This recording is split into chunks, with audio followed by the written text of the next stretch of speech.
اس کی بھی تیاری ہے۔ اس رب کریم کا بڑا بڑا شکر ہے کہ وہ اپنے بندوں کو اپنا شکر ادا کرنے کی توفیق عطا فرماتا ہے، اور رمضان المبارک میں بالخصوص ایک نیکیوں کی بہار ہوتی ہے، اور اس سے بھی جو شخص فائدہ نہ اٹھا سکے تو وہ اپنی قسمت پر ہی رو سکتا ہے، اس کے علاوہ اس کا کوئی اور علاج نہیں۔ یہ آج دوسری منزل یہ دوسرے پارے کے ربع سے شروع ہوگی اور تیسرے پارے کے نصف میں جا کر ختم ہوگی انشاءاللہ۔ دوسرے پارے میں جو کل میں نے آپ کے سامنے عرض کیا تھا کہ سَيَقُولُ السُّفَهَاءُ مِنَ النَّاسِ مَا وَلَّاهُمْ عَنْ قِبْلَتِهِمُ الَّتِي كَانُوا عَلَيْهَا۔ حضور صلی اللہ علیہ وسلم کے دل مبارک میں یہ خواہش تھی کہ کاش اللہ تعالیٰ کی طرف سے یہ حکم آئے کہ ہم وہ قبلے کی طرف منہ کر کے نماز پڑھیں، اور اس وقت نماز بیت المقدس کی طرف منہ کر کے پڑھی جاتی تھی۔ اللہ تعالیٰ نے اس کے علم میں تھی، ہر چیز اللہ تعالیٰ کے سامنے ہے، بندوں کے مزاج، فطرت، اچھائی، برائی، یہ سب کو جانتا ہے۔ کوئی شخص کیا کہے گا، کیا اس کے سامنے آئے گا تو وہ کیا سوچے گا، یہ سب کچھ اللہ تعالیٰ کے علم میں ہے۔ اللہ رب العالمین کو علم تھا کہ اس پر بہت بڑا اعتراض ہوگا۔ اعتراض اس لحاظ سے کہ مثلاً ایک آدمی ادھر نماز پڑھ رہا ہے اس دیوار کی طرف، اور یہاں سے بالکل پچھلی دیوار کی طرف منہ کرنا پڑا، تو باتیں تو ہوتی ہیں، اور اللہ تعالیٰ نے فرمایا کہ یہ بیوقوف لوگ یہ کہیں گے کہ وہ کون سی بات ہے کہ اس نے ان کو اپنے قبلے سے موڑ دیا۔ عن قبلتہم التی کانوا علیہا، جس پر یہ تھے اس سے ان کو موڑ دیا گیا، تو یہ لوگ اعتراض کریں گے۔ تو اس کا پھر اللہ رب العالمین نے جواب یہ دے دیا کہ یا رسول اللہ، یہ ہم نے اس لیے حکم نازل فرمایا ہے کہ قد نرى تقلب وجهك في السماء، کہ ہم آپ کی اس خواہش کو، آپ کے دل میں مچلتی ہوئی اس آرزو کو ہم جانتے تھے کہ آپ کی یہ خواہش ہے کہ قبلے کی طرف منہ کر کے نماز پڑھی جائے، تو اب ہم حکم دیتے ہیں فَلَنُوَلِّيَنَّكَ قِبْلَةً تَرْضَاهَا، کہ آپ اس قبلے کی طرف منہ کر لیں جس کو آپ پسند فرمائیں۔ فَوَلِّ وَجْهَكَ شَطْرَ المسجد الحرام، اب امر کے صیغے کے ساتھ یہ حکم واضح ہو گیا کہ آپ اپنا چہرہ انور مسجد حرام کی طرف پھیر لیں۔ اب یہ علماء کے درمیان اس میں ہے تھوڑا کہ دوسری رکعت میں یہ بدلا یا تیسری رکعت میں بدلا، البتہ نماز کے دوران ہی یہ حکم ہوا۔ حضور صلی اللہ علیہ وآلہ وسلم مثلا اس مصلی پہ نماز پڑھا رہے تھے، اب جہت قبلہ بالکل یعنی یو ٹرن تھا اس میں، اور آپ اس صف سے واپس ہوئے، صحابہ اکرام میں سے صفیں چیرتے ہوئے پچھلی صف میں جا کر ادھر منہ کر کے کھڑے ہوئے، اور سارے صحابہ اسی وقت آپ کے پیچھے ہو۔ یہ اس میں کئی درس ہیں کہ بندے کا ایمان ہے رسول اللہ صلی اللہ علیہ وسلم کی اتباع اور فرمانبرداری، یعنی بندے کا ایمان کیا ہے کہ جو کچھ اللہ تعالیٰ کے رسول کریں وہ کرو، جو فرمائیں اس کو سنو اور اس پر عمل کرو۔ یہ اس تحویل قبلہ اس کو کہتے ہیں، قبلے کی تبدیلی۔ اس سے سب سے بڑا سبق جو ہے وہ یہ ملتا ہے کہ ایک تو اللہ تعالیٰ نے کبھی اپنے نبی صلی اللہ علیہ وسلم کی خواہش کو ٹھکرایا نہیں، اور دوسرا یہ ہے کہ جب رسول اللہ صلی اللہ علیہ وسلم نے کوئی کام کیا تو صحابہ اکرام نے بھی اس پر کبھی اعتراض نہیں کیا۔ صحابہ اکرام نے ان میں سے ایک بھی ایسی کوئی روایت نہیں ہے کہ کسی شخص نے یہ کہا ہو یہ کون سا طریقہ ہے کہ پہلے ادھر منہ تھا اور اب ادھر ہو گیا، ہم ادھر نہیں کرتے. ایسا کسی نے نہیں کیا. جس طرح آپ مڑے اسی طرح سارے صحابہ مڑ. تو یہ اللہ تبارک و تعالیٰ نے اس کو شروع ایسے کیا کہ بیوقوف لوگ ایسا کہیں گے، لیکن جو ایمان والے ہیں وہ ایسا نہیں کہیں گے، نہ ایسا کریں گے.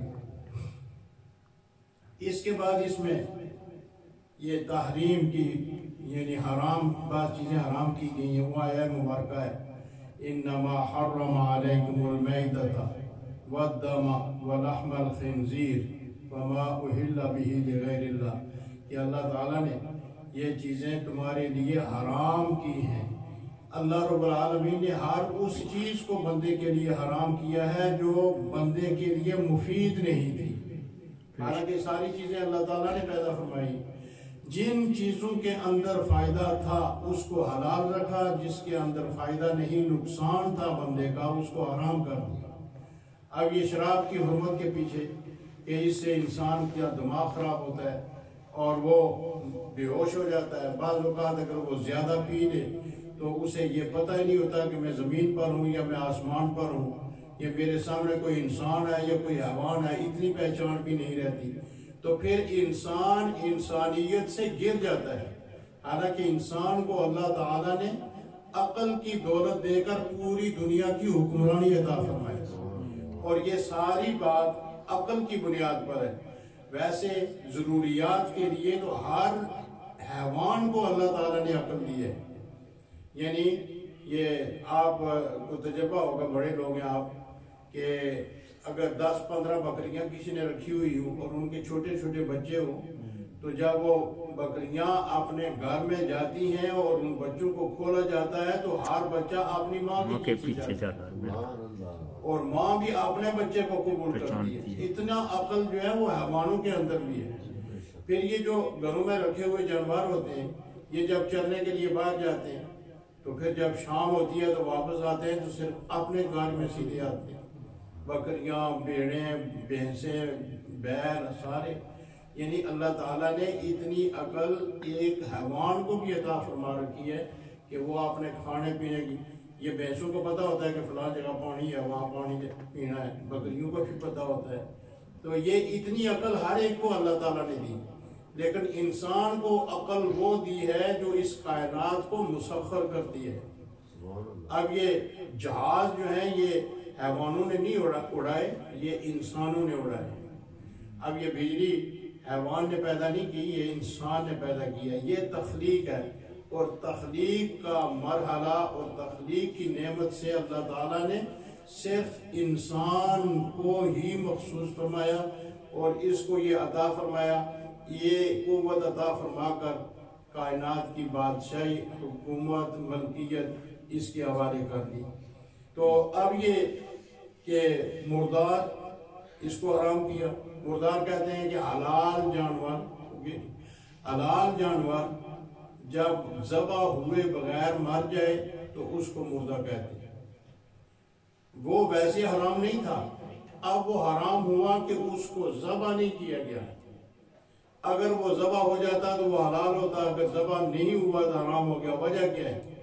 وجہ یہ ہے کہ انسان ہو یا حیوان ہو، اس کے اندر جتنا خون جسم میں چل رہا ہوتا ہے اس میں فاسد مادے بھی ہوتے ہیں اور اس میں قوی مادے بھی ہوتے ہیں.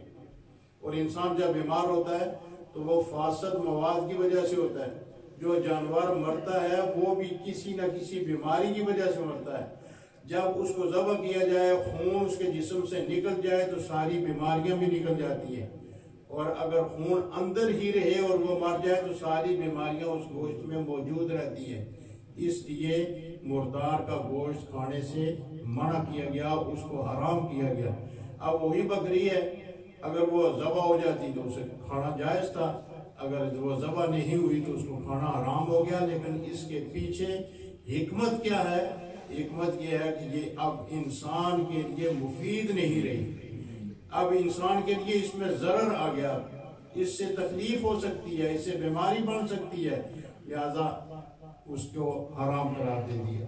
یہ ہر حکم کے پیچھے حکمت ہوتی ہے اور اس کے پیچھے حکمت یہ ہے۔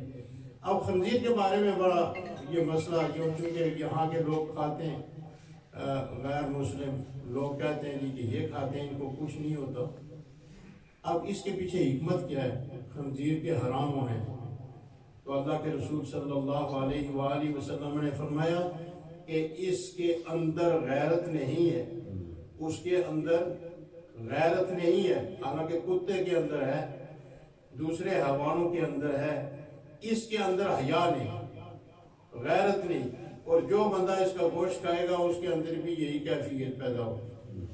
یہ آج دنیا میں جو بے حیائی ایک عروج کی طرف جا رہی ہے، یعنی بہت دور تک، اور حیا ختم ہوتا جا رہا ہے، اس کے پیچھے یہی وجوہات ہے کہ ہم نے اللہ رب العالمین اور رحمت دو عالم صلی اللہ علیہ وسلم کے ان احکامات کی حکمتوں کو نہیں دیکھا۔ ہم صرف ظاہری چمک کو دیکھتے ہیں، لیکن جو اس کے پیچھے خرابی یا زہر ہے اس کو ہم نہیں دیکھتے۔ تو اس کی گوشت کے نہ کھانے کی یا حرام کرنے کی وجہ یہی ہے کہ جو آدمی اس کو استعمال میں لائے گا وہ بھی حیا سے خالی ہو جائے گا۔ اللہ رب العالمین نے آگے یہ آیہ مبارکہ ایک دن بڑی تفصیل سے ہم نے اس پر بحث کی تھی کہ لیس البر ان تولوا وجوہکم قبل المشرق والمغرب، مشرق اور مغرب کی طرف منہ کرنا یہ نیکی نہیں، ولیکن البر من آمن باللہ والیوم الآخر، لیکن نیکی یہ ہے کہ اللہ پر ایمان رکھنا اور آخرت کے دن پر ایمان رکھنا۔ نیکی یہ ہے کہ اللہ اور اللہ کے رسول کی اطاعت اور اس کی اتباع کی پوری تیاری کرنا، اپنے آپ کو پابند کرنا کہ میرا کوئی بھی عمل اللہ کے حکم کے خلاف نہ ہو، میرا کوئی بھی حکم رسول اللہ صلی اللہ علیہ وسلم کی طریقے کے خلاف نہ ہو، یہ نیکی ہے۔ اور پھر فرمایا کہ یہ آت المال علی حبہ، اللہ کی محبت پر مال دینا، ذوی القربہ اپنے قریبی رشتہ داروں کو، والیتامى یتیموں کو، والمساکین مسکینوں کو، وابن السبیل مسافروں کو، والسائلین اور جو ہاتھ آپ کے سامنے پھیلا دے، جیسا بھی ہے جو کچھ آپ اس کے بارے میں جانتے ہیں اس کے ہاتھ کو خالی نہ پھیرو، اس نے اگر آگے کر دیا ہے تو کچھ نہ کچھ دے کر اسے واپس کرو۔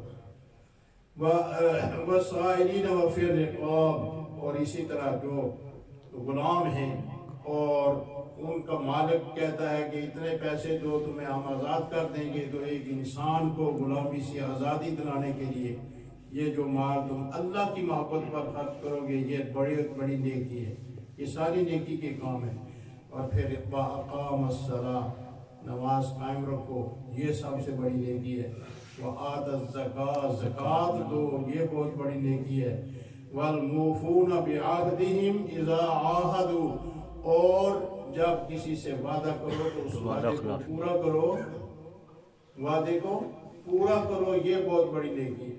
یہ دیکھیں نا، یہ کل سے جو ظلم ہو رہا ہے صرف اس لیے کہ حکومت نے 2 مرتبہ وعدہ کیا اور آخر میں وہ سارے خناس مکر گئے اور وہاں تباہی اور بربادی ہو گئی۔ یہ وعدے سے پھرنا منافق کی علامت ہے۔ حضور صلی اللہ علیہ وسلم نے فرمایا جس آدمی میں 3 آپ نشانیاں دیکھیں تو وہ اس کے منافق ہونے کا پکا یقین کر لیں۔ ایک یہ ہے کہ جب وہ بات کرے تو جھوٹ بولے، جب وعدہ کرے تو وعدہ خلافی کرے، اور جب اس کے پاس امانت رکھی جائے تو اس میں خیانت کرے۔ یہ کام تو ہمارے ملک کے تینوں کام بڑے اعلیٰ درجے میں ہو رہے ہیں۔ خیانت میں آپ دیکھیں کہ لاکھوں کروڑوں اربوں خربوں روپے کی رقم غریبوں کے خزانے سے نکال کر لوگوں نے کیا کیا بنایا ہوا، اور کتنے وعدے اور جو ہے وہ ہر روز ہوتے ہیں، کبھی کوئی پورا نہیں ہوا، اور جب بھی بات بولی جاتی ہے جھوٹ ہی بولا جاتا ہے، عدالتوں کے اندر جھوٹ، تھانوں کے اندر جھوٹ، حتیٰ